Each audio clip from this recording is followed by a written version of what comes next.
Stocks for beginners. Phil Muscatello and FinPods are authorised reps of Money Sherpa. The information in this podcast is general in nature and doesn't take into account your personal situation. Financial theory tells us that it's better for a company to reinvest that money and grow the business. And, that's true, and I completely accept that. Financial theory tells us that total returns are more important than obviously dividends, and we should be focused on total returns. But yeah, in the real world, there's just so many examples of management of company doing really dumb things. Hi, and welcome back to Stocks for Beginners. I'm Phil Muscatello. Do you know the only thing that gives me pleasure? It's to see my dividends coming in. That's a quote from John D. Rockefeller. Joining us today to discuss the joy of dividends is Mark LaMonica from Morningstar, a big fan of John D. Rockefeller. Hello, Mark. Hi, thank you for having me. Mark is a seasoned income investor with over 2 decades of experience. Mark's journey into income investing began during the chaotic days of the dot-com crash, which I have to point out, Mark, is getting on for 30 years now, almost. We're not losing track of time by any chance. I know, I'm very old. I'm just trying to minimize that.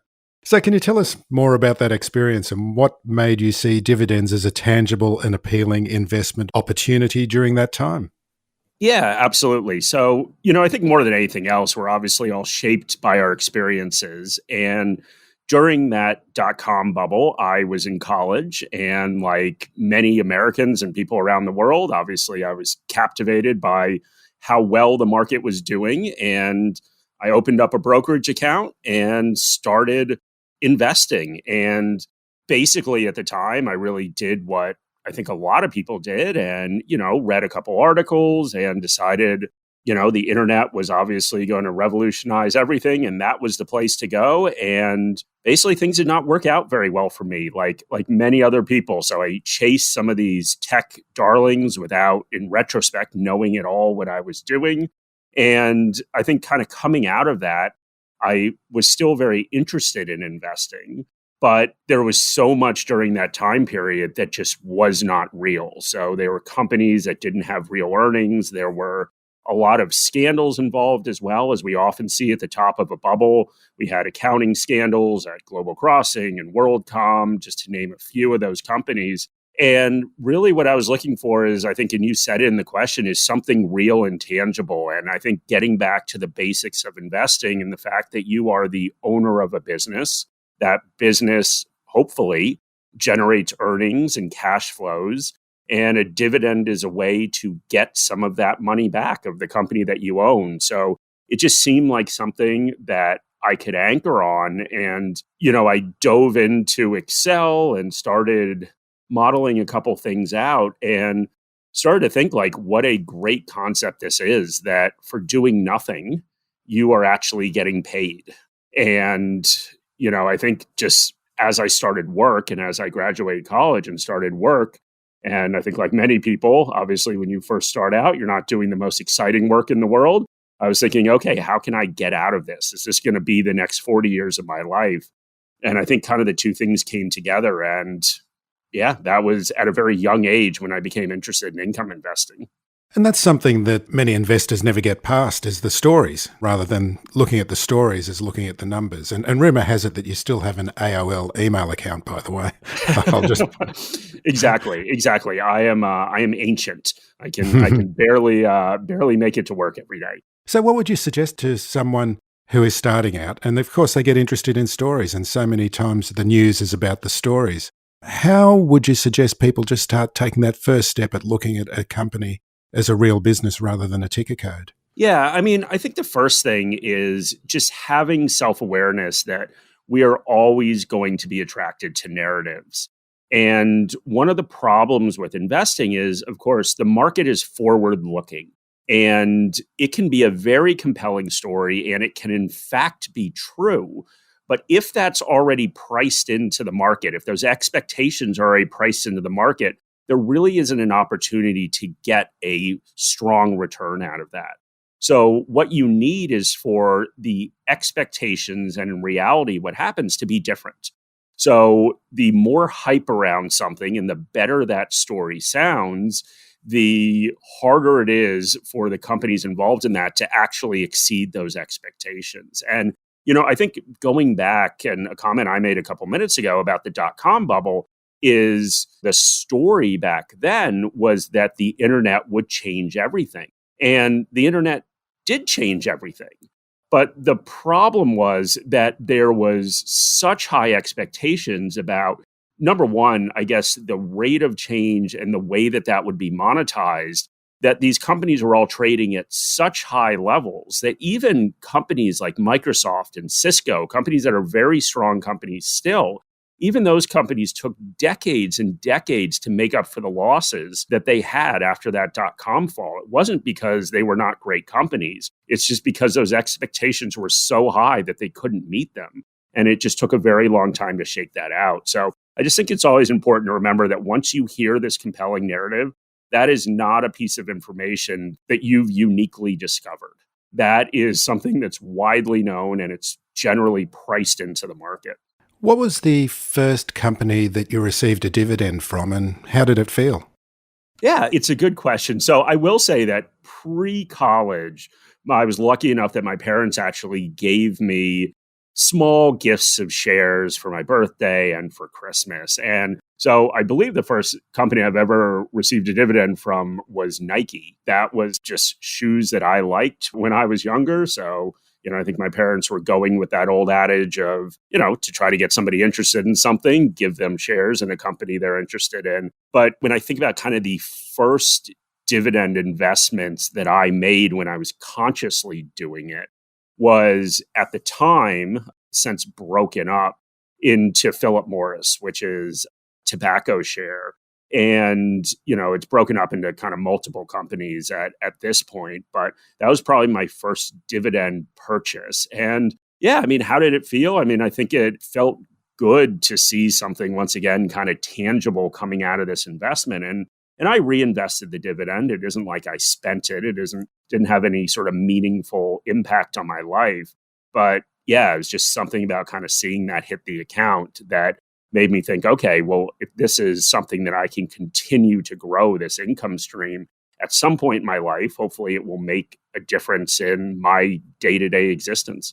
And that's very important for investors to understand. And I believe that dividends do help this knowledge that you are becoming part owner of a company. And this is the harvest, the fruits of the company that you're investing in. Yeah, absolutely. I think it just reinforces that. And if we look at financial theory, certainly there is no difference if a company decides to not pay a dividend and pay a dividend. And, when we look at a return perspective, ultimately, we're looking for those total returns, which are made up of capital gains, of course, and then dividends. But I do think, at least for me, there just was something different about actually getting that dividend. And it just reinforced everything that we want to reinforce as investors, that we're in this for the long term, that we are buying a real company. This is not a piece of paper that's being traded. It is a real, tangible company that is creating goods and services, selling those, and making a profit, hopefully. So for me, it just really grounded me in what those foundations of investing are, which I do think has helped me in a lot of ways. Dividend income can help to contribute to financial independence. So what role can dividends play in terms of providing financial independence for people, hopefully before retirement?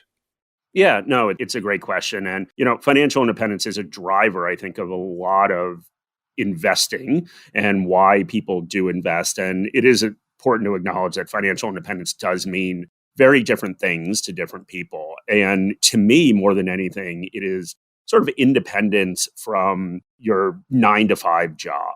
And, I think that can actually manifest in a lot of different ways. It can be obviously just sort of mentally understanding that you have the ability to walk out if you want to, if a situation comes up where you think you need to. And I think that a lot of people take a lot of comfort in that. Take this job and shove it approach. Well, exactly. And knowing that you can do that, even if you never do, right? And then I think, a lot of people, perhaps it's pursuing a different career, which maybe at least in the beginning is not paying as well.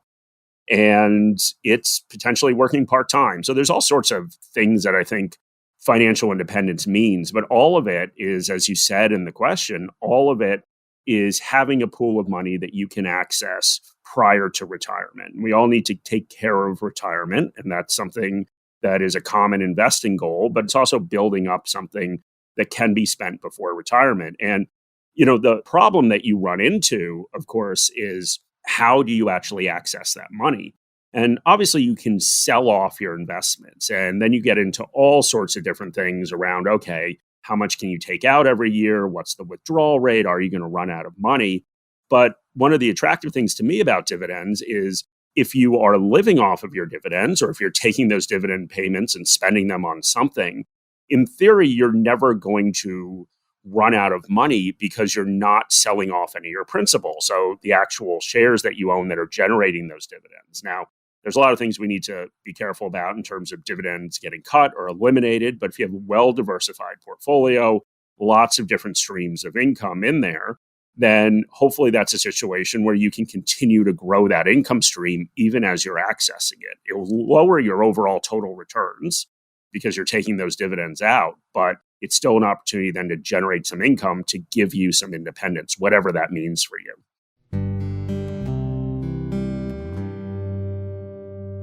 I'm just thinking about a friend of mine who has recently retired at 58, and a lot of it was that he was building up his dividends and reinvesting dividends for a long period of time, but it actually involved a bit of sacrifice as well because he was paying tax on those dividends while still keeping them within the cycle of letting them build up. So it's not a simple thing sometimes to do it and can involve a bit of sacrifice, can't it? Yeah, and it is a problem. So, in many countries, obviously including the US, there are tax advantages to save for retirement. So whether you're doing that in an IRA or a Roth IRA, 401k, Roth 401k, obviously the taxes are a little bit different, but all of them offer a tax advantage. The issue, of course, with building up money that is outside of those tax advantaged accounts is, of course, that you don't get that advantage. And so one of the problems with dividends, of course, is even if you reinvest them, as your friend experienced, you still have to pay that tax. And so obviously, if you're reinvesting all your dividends, you need to come up with those cash payments some other way. So there certainly is a sacrifice involved. And, tax is something that's really important for everyone to think about. And, what I would say is, and kind of my own experience is, maybe it's not something you think about when you're starting out. And your dividend, hopefully your income stream is growing very quickly. And there's sort of some reasons for that mathematically. It's growing very quickly. The taxes actually aren't that high, so you can cover them just out of your paycheck. Well, it becomes a problem as that income builds up more and more and more. And, you've got a couple different options there. There's obviously one where you can sacrifice even more of your paycheck to pay off this dividend taxes you own. Or, of course, you can start taking some money out of your brokerage account to pay them off, which, of course, slows your dividend growth because you're not reinvesting as much. So it is something important to think about. Balancing dividend growth and current yield is a key step in your income investing strategy. Can you explain how that works, choosing between the higher current yield and shares with longer-term dividend growth potential?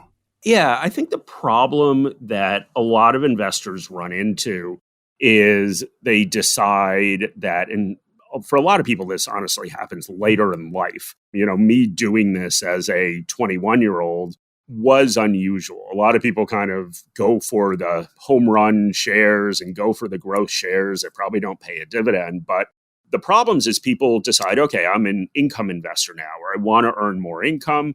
They'll run a screen, see the shares that pay the highest yield, and just invest in those. And without thinking about it, that makes a little bit of logical sense. But the problem you run into, and maybe we can talk about dividend traps later, but the problem you run into is that dividends are obviously paid out of earnings that a company generates. And companies have lots of different options with those earnings. One is obviously to pay a dividend, they could buy back shares, but also they could reinvest in the business. And what you want, if you are investing for income over the long term, is you need the business to keep growing. You need those earnings to keep growing so that they can, of course, pay out dividends. And so the problem is if they're paying out a very high percentage of their earnings, there's less to reinvest in the company. And often it's also a signal from the management of the company that they don't have anything better to do with the money. And that can be a problem as well, because they are acknowledging that there is not growth opportunities, so they might as well give it back to the shareholders. And that can be a very smart thing for them to do,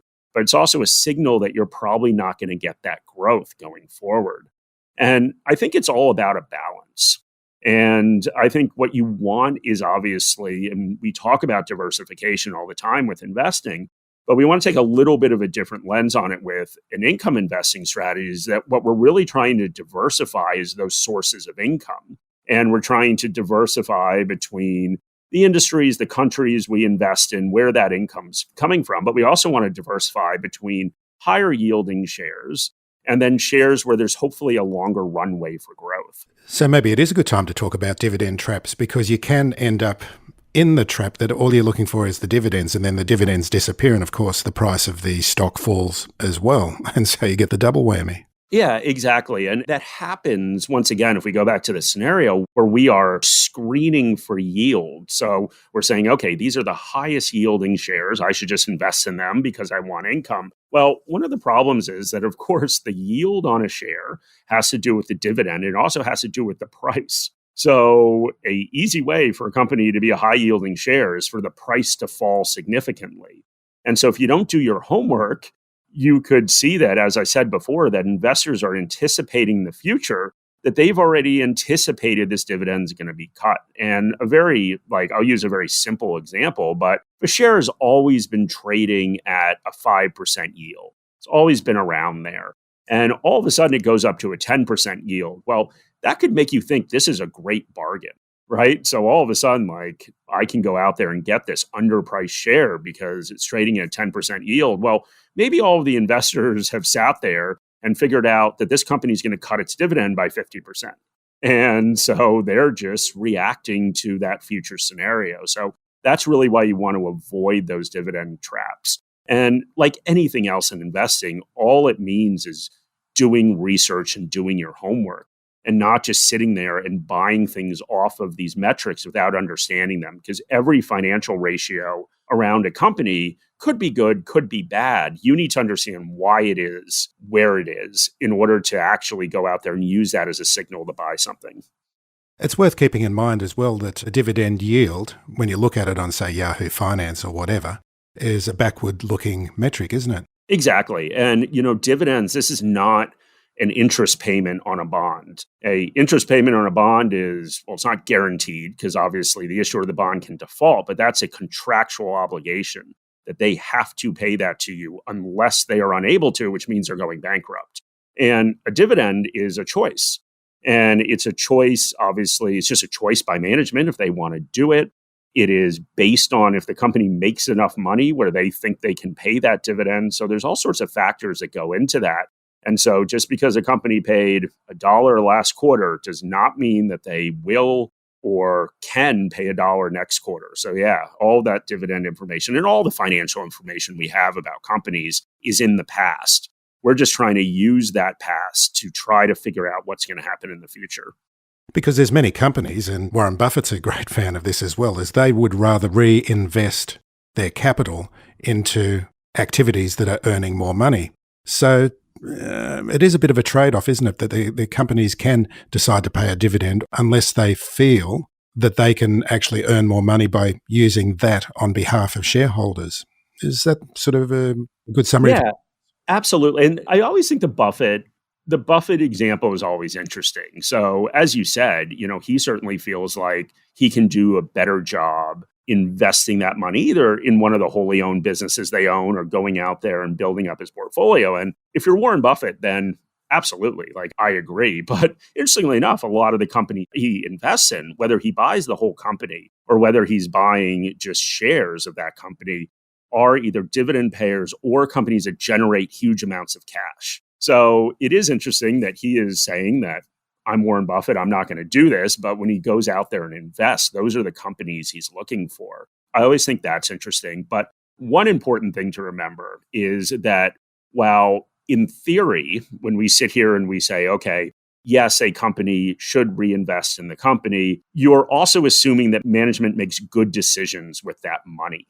And most most is maybe a little bit too aggressive, but a lot of companies make really poor decisions with what they do. They go out there and they buy companies that turn out to be horrible deals later on. They go out there and they buy corporate jets and they pay management a ton of money and they do all these non-shareholder friendly things. They build a nice office. It's all this empire building. And so one of the reasons why I also like dividends and companies that are committed to dividends is because it does impose a little bit of discipline on that management. That before I go out there and buy my 6 Gulfstream jet, I need to make sure that I am meeting this dividend because dividend paying companies are obviously going to attract investors who are interested in dividends, who do not want that dividend cut. Management will know that. They don't want the share price to go down. So it just imposes that discipline on them. That's interesting, isn't it? That it is almost a signal sometimes that they are going to take shareholder interests much more into account than if they were just had free rein with the capital themselves. Oh, absolutely. And I think it's where kind of financial theory hits the real world. And financial theory tells us that it's better for a company to reinvest that money and grow the business. And, that's true. And I completely accept that. Financial theory tells us that total returns are more important than obviously dividends, and we should be focused on total returns. But yeah, in the real world, there's just so many examples of management of company doing really dumb things and doing things that are self-serving and doing things that if you're a CEO, do you want to run a medium-sized company or a huge company? Well, your ego tells you to run a huge company. So it's going out there and buying other companies. Most of that M&A activity does not work. It does not add shareholder value, but it makes you look good, right, as the manager of the company. So I think in the real world, it is a nice break to have management take a step back and say, okay, I need to do some shareholder-friendly things and give them back some money. So let's discuss one of your recent purchases, American Tower. It has a relatively low current yield, but a strong history of dividend growth. What are the factors you considered in this purchase? Yeah, American Tower is an interesting one. So, it's something that I have. It's a company I've been looking at and sort of wanting for a very long time. It has generally been what we at Morningstar would consider overpriced. And, from just me looking at it, overpriced, and it has come back a little bit. And, as you mentioned, and I'll talk a little bit about the business in a second, but from a dividend perspective, it's yielding around 3.3% right now. And that is not a huge yield, but it is a lot higher than the 5-year average, which is around 2%. So, to me, that was a signal that compared to the history of this company, it's potentially undervalued. So that was kind of the first thing I looked at. But as I said before, you need to look beyond a simple ratio like that and actually look at the company. And so, as you said, the company does have a really, really strong track history of paying dividends. So since 2013, they've grown their dividend by an average of 20% a year, which is obviously pretty remarkable. And I do think that that's a good signaling mechanism that management is serious about dividend growth. And, that's kind of the first box we want to check because this is a choice, of course, by management. But obviously, in order to enable a dividend to grow that quickly, we need to look at the actual company. The company needs to grow. They need to grow earnings and cash flow in order to grow that dividend. So that's really where I dove in. And just a very brief summary about the company. It's a company that owns cell phone towers. And so basically they own the tower. They lease that tower to one or multiple cell phone companies. And of course, those companies use those to support their customers. And they've started out in the US, as you can probably figure out by the name, American Tower. And the economics of the business are pretty great. So we believe the company has a moat or sustainable competitive advantage. And really, a lot of that is because once you have a tower and you start adding new customers to that tower, so multiple cell phone providers, the economics become really, really attractive. And the returns they're earning on the investment in that tower are really, really attractive.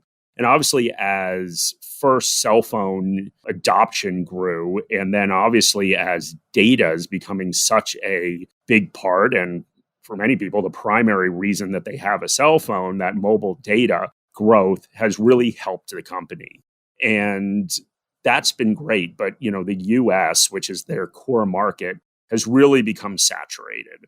And, it's not necessarily a terrible thing for them because they'll still generate a lot of cash off of those towers that they have. But you're really not going to see that growth in the US. And they will get some growth by obviously raising the rents that they are charging, the leasing fees that they're charging to the cell phone towers. They've got inflation protection in a lot of those leases. So there are some positive things, but we really need growth to support something like 20% growth in dividends. And really what they've done is they've turned overseas and they've looked at different markets, so particularly Africa and Latin America, and they're trying to basically do the exact same thing that they did in the US. And if they can, and obviously, I think particularly in Africa, a very, very underpenetrated market where there is a lot of room for growth that obviously introduces business risk. But if they can do the same thing, I think it could be very attractive going forward. And they've gotten to a point now where about 50% of their revenue actually comes from outside the US. So it is a meaningful amount. The question is obviously, can they replicate that growth that they saw in the US in some of those markets? But, I think at least our analyst thinks that they can, thinks it's attractive. And that's really what got me into this share that I've been looking to purchase for a long time. The stock market is a wealth-building machine. Over long periods of time, stocks have consistently outperformed any other investment option. But how do you cope with the stress, the noise, and the emotional turmoil that hits you hard every day? 7 Investing knows the importance of being in the market for the long term. 7 Investing offers 7 stock recommendations a month. These are their best ideas, which are actionable buys in the stock market. They're also a fun bunch of people. 7 Investing are pleased to offer listeners of this podcast a free trial for a week and 33% off the annual price if you sign up using the promo code Stocks for Beginners. Believe me, this is solid research from experienced advisors who live and breathe the markets. 7 Investing. Long-term thinking without the mental anguish. Past performance is not a guarantee of future returns. I receive a small commission for services I recommend, and I only recommend services I use myself. Presumably as well, part of the moat is that once you've got a mobile phone tower, due to the regulations around where they're placed and community concerns and how much planning that's involved to do it, would discourage competitors coming into that market, I would assume. Yeah, absolutely. And one of the interesting things is, around switching costs. And basically switching costs is a part of a moat where if it's very difficult for a consumer or a company to switch providers, they won't do it. And one of the interesting things is once you have, so they have a tower, obviously the cell phone company comes in, puts their equipment on that tower. Once they've done that, to move it to another tower is multiples of the yearly rent that they pay. And so it's a very unattractive proposition for a company.